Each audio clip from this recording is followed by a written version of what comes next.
Depuis plusieurs années, le diocèse de Saint-Jean-Longueuil nous propose de vivre une semaine de la parole la première semaine de février. En 2012, cette semaine porte sur le thème « Par ton souffle créateur » et propose une multitude d'activités dans de nombreuses paroisses du diocèse du 27 janvier au 5 février. Nous nous sommes rendus dans 3 paroisses pour y découvrir la diversité des activités, recueillir le témoignage des personnes ressources ainsi que des responsables qui coordonnent au niveau diocésain ce festival de la parole. J'avais été suivre un cours en 2002 à l'Université Saint-Paul à Ottawa sur compter la Bible. Et puis à la fin de ce cours-là, je me suis dit, mon Dieu, on a du matériel pour faire un festival. Il y a des festivals ici, des festivals de jazz, des festivals de la chanson populaire. Bon, il me semble qu'un festival de la parole. Alors ça nous a pris comme 1 an, dans le fond, pour monter la première semaine. On avait appelé ça un temps pour la parole. Et puis on avait peut-être 7 activités dans la semaine. Et puis c'était comme les prémices. Et puis ensuite, c'était en 2003, ça qu'on a commencé en mai 2003. Et puis l'année suivante, on s'est dit, peut-être ça serait mieux de le faire en février, vu que c'est un temps mort, entre guillemets. Mais de plus en plus, on s'aperçoit que c'est pas si mort que ça. Depuis maintenant environ 4 ans qu'on a élargi cette idée géniale qui avait débuté à Brossard. C'est au moment, en fait, où je suis entrée comme responsable de l'éducation de la foi des adultes au diocèse Saint-Jean-Longueuil. Et puis, au fil du temps, on s'est dit que ce serait le fun d'avoir un thème, de se donner un thème particulier. Ça nous oriente aussi dans le choix des textes à travailler. Ça a été vraiment léger dans la première année. C'était comme un projet pilote, on pourrait dire. Et c'est l'année suivante que c'était le 75e anniversaire de notre diocèse. Et là, il y a eu quelque chose d'un petit peu plus organisé. C'était plus en lien avec le thème du 75e. Alors, on a harmonisé les choses autour de cette fête-là. Quand ça a été le 75e anniversaire du diocèse, là, il y a plus de paroisses qui ont dit, nous autres aussi, on rentre dans ce mouvement-là, parce que la Semaine de la parole était un mouvement, je dirais, une fête pour le diocèse à ce moment-là. T'sais.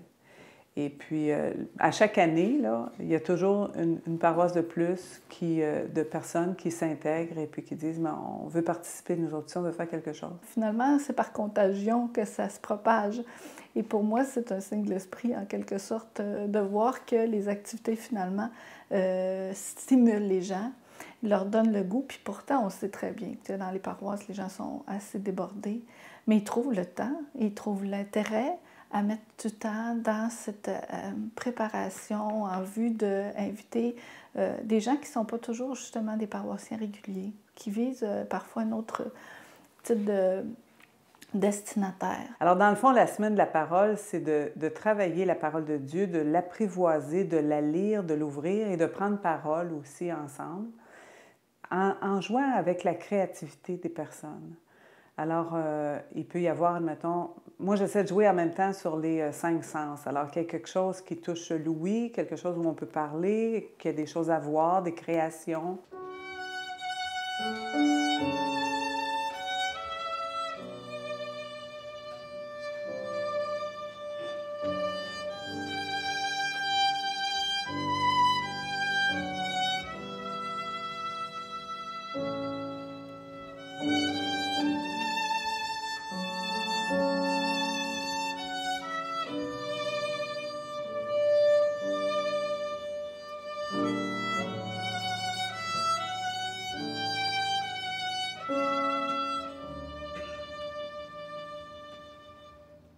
Au commencement était le Verbe, la parole de Dieu, et le Verbe était auprès de Dieu, et le Verbe était Dieu. In the beginning was the Word, and the Word was with God, and the Word was God.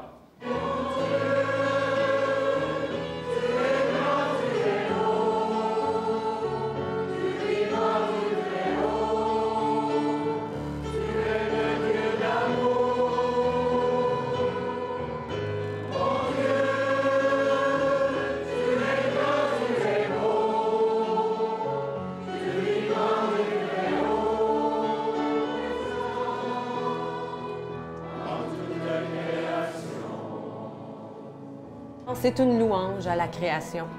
Et on a invité tous les chrétiens et chrétiennes de différentes confessions religieuses à s'unir, à se rassembler et à venir prier, louer le Seigneur pour la création. On a un même Dieu, un même amour. Pour moi, c'est important d'être ensemble pour prier.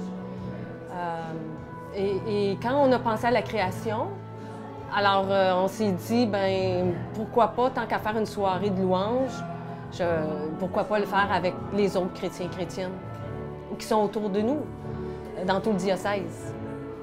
Et je trouve que c'est beau de voir cette unité.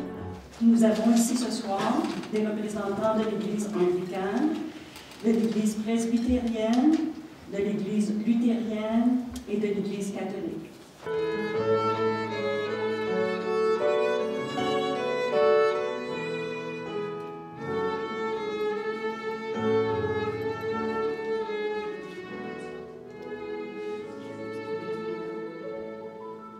Je voudrais simplement dire que pour moi, c'était vraiment une belle expérience de travailler avec ces gens et de voir leur enthousiasme à s'unir à nous pour cette soirée-là. Et l'aide qu'ils nous ont apportée aussi.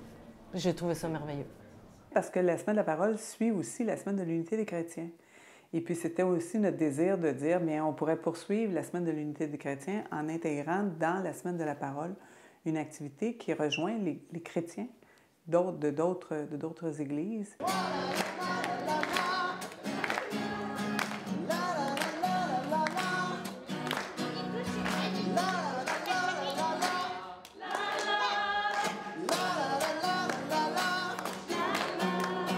This is our first ever, c'est la première fois qu'on fait un spectacle et une exposition comme ça. First time that we're doing an exposition and a talent show like this. Alors, c'est pour célébrer le talent de nos paroisses. C'est une nouvelle collaboration avec Holy Cross, qui est la paroisse anglophone de Boucherville, qui se joint à nous.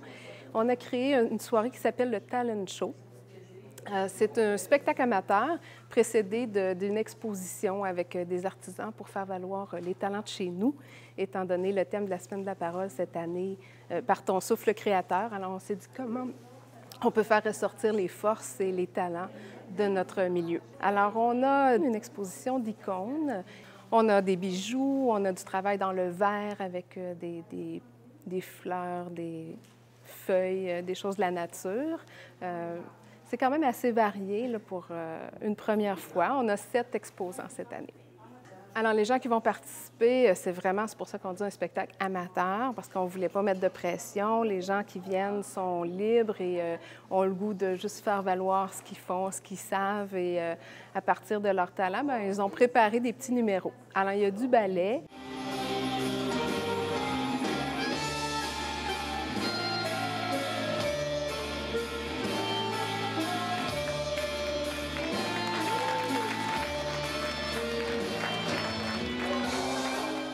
Il y a du hip-hop.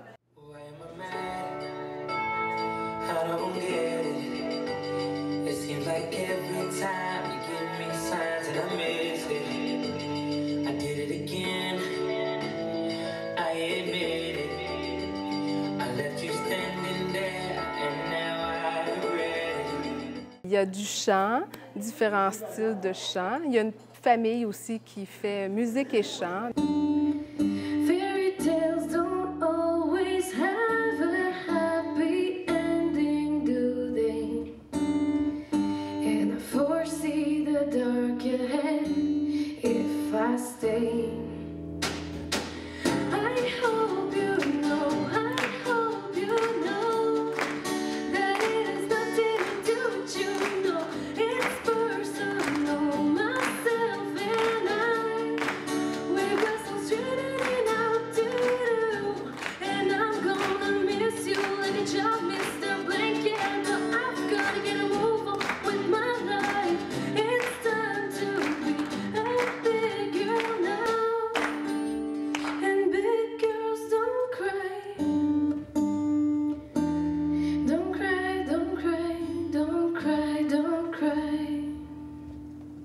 Et on termine avec des semi-professionnels, avec un orchestre plus rock.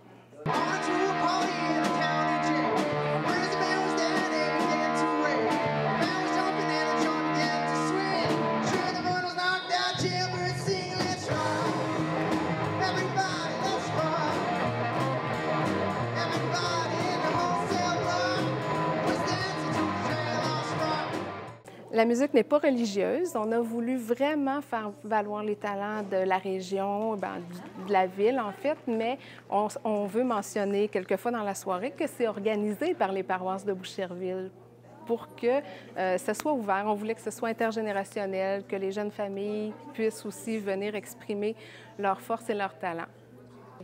Tout au cours de la semaine, on a eu différentes activités, des choses qui touchaient plus directement la parole de Dieu, des choses qui permettent aussi la parole de l'humain, hein, la parole prise, qui facilite l'échange. On a eu un échange autour d'un film, on a eu une personne, un conférencier. Alors, toutes ces activités-là permettent à différents niveaux, un atelier biblique, un récitatif, différentes choses qui vont rejoindre des gens qui, quelquefois, ne participent pas nécessairement à nos célébrations dominicales, mais qui se joignent pour la semaine de la parole parce que ça offre quelque chose de différent, ça donne le goût de participer. Ce qu'on veut montrer, c'est que notre Église peut s'adapter à aujourd'hui puis faire vivre des choses différentes de juste des célébrations ou des trucs très religieux. Alors, on s'est dit, on veut montrer une image plus ouverte, plus moderne d'Église.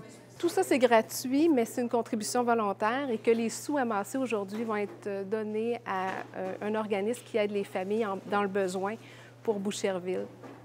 C'était important pour nous qu'il y ait un objectif à cette soirée et que les fonds amassés soient vraiment versés à une organisation. Déjà, ils ont des projets de refaire une activité du même genre. Donc, pour moi, c'est un signe aussi qu'il y a quelque chose de l'esprit dans ça parce que ça réunit les gens.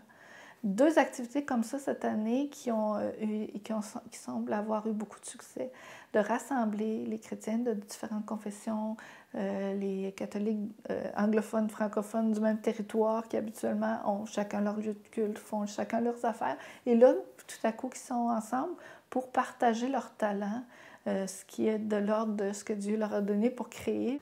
Ne savez-vous pas que vous êtes le sanctuaire de Dieu et que le souffle de Dieu habite en vous? Si quelqu'un détruit le sanctuaire de Dieu, il sera détruit par Dieu, car le sanctuaire de Dieu est sacré et c'est vous. Le récitatif biblique, ça le dit, c'est à partir d'un texte biblique qu'on apprend par le cœur. Alors, on l'apprend par une gestuelle, par la musique, il y a toujours un air, et puis la chanson, l'air qu'on fredonne, et les gestes. Ça se transmet. On pourrait écouter une cassette vidéo, puis dire, je vais l'apprendre par moi-même, mais le propre de ça, c'est de le transmettre de personne à personne. Alors, on l'apprend par bouchée de souffle. On l'apprend, je dirais, par cœur, mais aussi par le cœur. Et puis, ce matin, on a appris quand même 6 versets dans 2 heures. Alors, on a appris tous des versets qui étaient autour du souffle, le souffle créateur de Dieu. Le souffle où il veut souffle et tu entends sa voix, mais tu ne sais ni d'où il vient, ni où il va. Ainsi quiconque est né du souffle. Qu'est-ce qui est intéressant du récitatif, c'est que ça s'imprime, on dirait, dans le corps. On travaille beaucoup avec son corps. Il y a un léger balancement tout le temps qu'on fait le récitatif pour aider à la mémorisation. Comme les enfants, quand ils vont réciter un poème ou une fable, on les voit toujours qui se balancent. Alors, c'est un léger balancement, par exemple, juste pour aider à... C'est une mnémotechnique pour aider à la mémorisation des récitatifs. Alors moi, ça me nourrit beaucoup. C'est une des techniques qui me nourrit beaucoup parce que j'aime aussi chanter. Alors, je dirais que ça mêle bien les deux. Puis il y a des choses qu'on voit à travers le récitatif qu'on ne voit pas à la lecture. C'est le récitatif qui va nous éveiller par le geste, par le chant, qui va nous éveiller à des sensibilités du texte qu'on ne voit pas juste à le lire. Paul estime que l'individu existe et existe seulement comme être corporel, et en cela il rejoint la grande tradition biblique de Genèse 2. Dès lors, tout dualisme est exclu.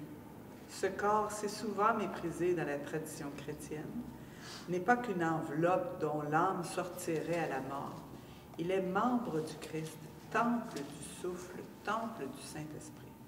Ça a été intéressant parce qu'on a été vraiment à l'intérieur, puis ils ont pris conscience en même temps de l'importance du corps. Puis c'est revenu plusieurs fois cette semaine où on a gardé une culture hellénistique où on mettait et le corps et l'esprit à côté. C'était pas ensemble. Alors que dans le fond, nos racines sont juives, où eux autres, ils ne séparaient pas ça, le corps et l'esprit. Alors en travaillant le souffle qui est habité en nous, c'est plus quelque chose qui est extérieur à nous. Dieu, c'est plus quelqu'un qui est au ciel, c'est quelqu'un qui, par son souffle, nous habite. Mais vous n'êtes pas beaucoup à vous-même.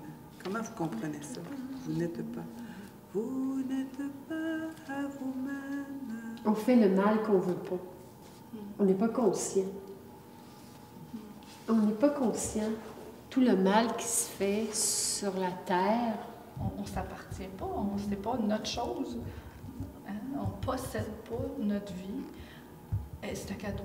Puis, dans ce sens-là, comme vous disiez aussi, on n'est pas laissé à nous-mêmes. Quand on meurt, on tombe dans les bras de Dieu. On n'est pas, on ne peut pas décider comme ça de mettre fin à notre existence. C'est pas notre vie, en quelque sorte. Mais beaucoup se réclament actuellement de ça, de dire c'est ma vie, je fais ce que je veux de ma vie. Dieu, il est amour. Il est juste nous dire qu'il nous aimait sans limite. Puis là, je donne l'exemple de la lumière. Le pardon, c'est pas difficile à accorder.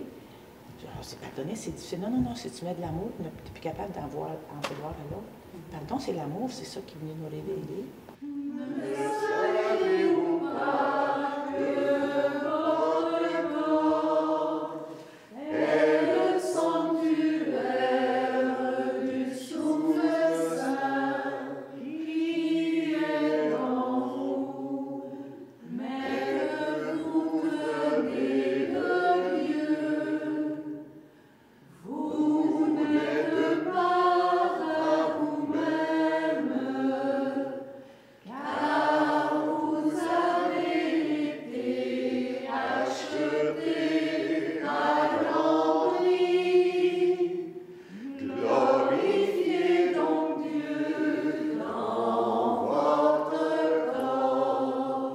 Mais il y a certaines activités, je dirais que ça se fait à 7, 8, 9. Parce que, puis d'ailleurs, c'est heureux que ce soit comme ça parce qu'on peut aller plus en profondeur. Il y a d'autres activités comme des conférences qui peuvent aller à plus grand, de dire on peut se retrouver à une centaine, 150 personnes et c'est bon aussi. Et on a réfléchi, entre autres, justement, à diversifier les activités pour rejoindre d'autres types de personnes que les pratiquants réguliers. Puis, bon, la réflexion se poursuit. C'est ça le défi aussi de la Semaine de la parole, c'est qu'on essaie de rejoindre le maximum de personnes, mais selon aussi leur intérêt, dans le fond, et comment ils sont touchés dans leur sens. Tu sais. Le programme, le fait qu'il est diocésain, les gens commencent à se promener d'une paroisse à l'autre. Je trouve ça très, très drôle aussi de les voir nous parler du programme parce qu'ils ouvrent ça puis ils disent « Oh mon Dieu, il y a bien trop de bonnes affaires, comment je vais faire pour choisir? » Puis là, bon, là, mardi, je vais aller là, mercredi, je vais aller là. Puis là, c'est plus nécessairement dans ma paroisse, là. Alors, on a le territoire présenté derrière, puis on se promène d'un endroit à l'autre. Et de plus en plus, ça se fait. Alors ça, je trouve ça vraiment agréable parce que ça donne le sentiment d'appartenance diocésain aussi. Je dirais qu'il y a toute une préparation de 6 mois d'habitude pour les activités. Et puis, quand on arrive à la Semaine de la parole, c'est comme, je dirais, la cerise sur le Sunday. Là, on l'a travaillé, on l'a mûri, puis là, c'est comme si on veut le partager à un plus grand nombre.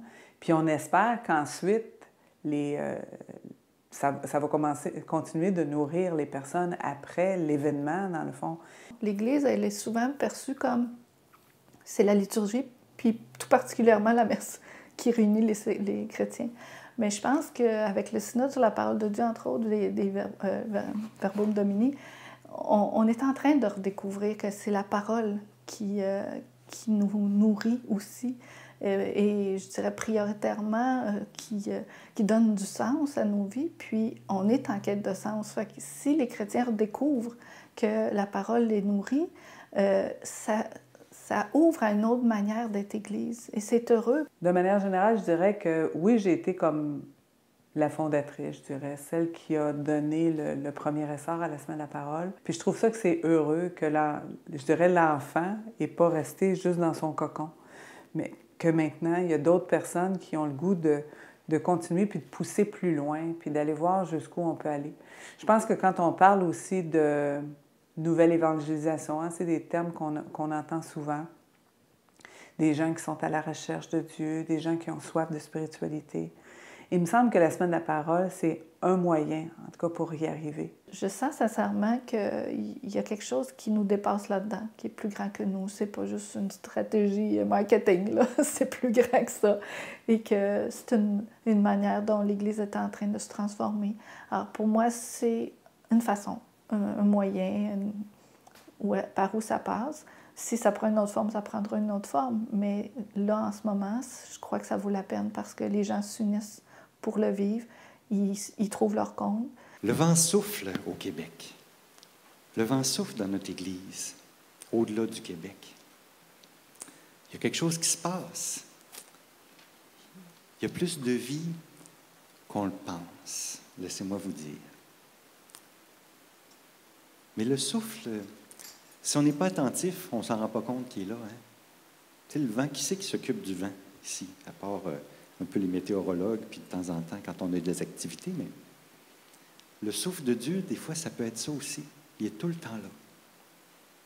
Mais on n'est pas toujours présent, lui. Le vent souffle où il veut, et tu entends sa voix, mais tu ne sais pas d'où il vient, ni où il va. Le vent souffle où il veut, et tu entends sa voix, mais tu ne sais pas d'où il vient, ni où il va. Ainsi en est-il de quiconque est né de l'Esprit. Au début de l'Ancien Testament, le récit de la création, Dieu dit que la terre soit, et la terre fut. Dieu dit que la lumière soit, et la lumière fut.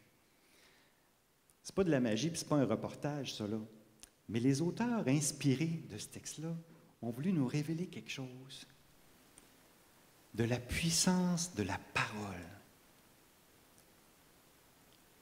Et cette puissante parole passe aussi par nous. Elle s'est incarnée à travers des prophètes, à travers des personnes inspirées, et ultimement à travers la personne de Jésus. Mais pour nous dire, on a tous besoin d'une parole, on est tous nés d'une parole, même les anthropologues au plan humain.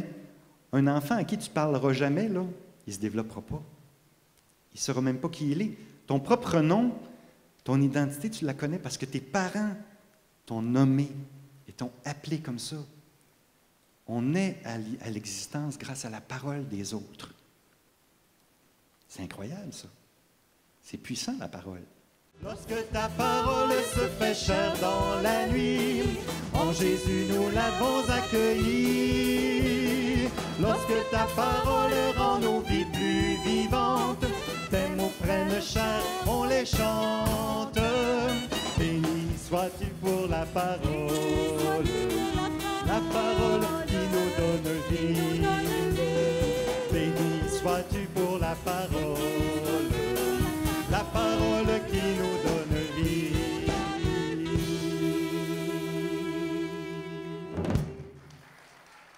Amen.